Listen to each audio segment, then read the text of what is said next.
Hello everyone, it's ইনসানা।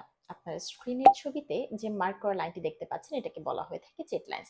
1950 সাল থেকে 1970 সালের দিকে এই চিট লাইন্স অনেক জনপ্রিয় ছিল। এয়ারক্রাফটে এই চিট লাইন্স ব্যবহারের মাধ্যমে একটি এয়ারক্রাফটকে লম্বা এবং সুন্দর দেখাতো, এবং তখনকার সময় বেশ বড় বড় এয়ারলাইন্সগুলো এই চিট লাইন্স ব্যবহার করতো, যেমন প্যান অ্যাম, টিডাব্লিউএ, লুফথানসা সহ আর অনেক এয়ারলাইন্স। তবে বর্তমানের এয়ারক্রাফটের ডিজাইনে আমরা এই চিট লাইন্সের ব্যবহার দেখি না বললেই চলে। আজকের ভিডিওতে আমি কথা বলবো কেন বর্তমানে এয়ারক্রাফট ডিজাইনে এই চিট লাইন্স ব্যবহার করা হয় না।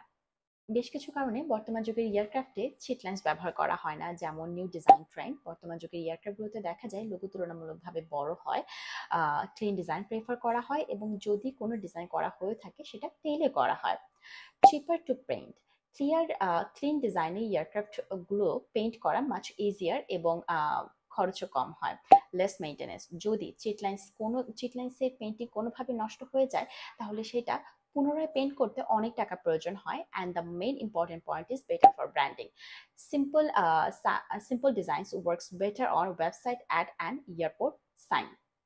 তবে এখনো বেশ কিছু এয়ারলাইন্স আছে যারা তাদের পুরনো স্মৃতি ধরে রাখার জন্য চিট লাইন্স ব্যবহার করে আসছে।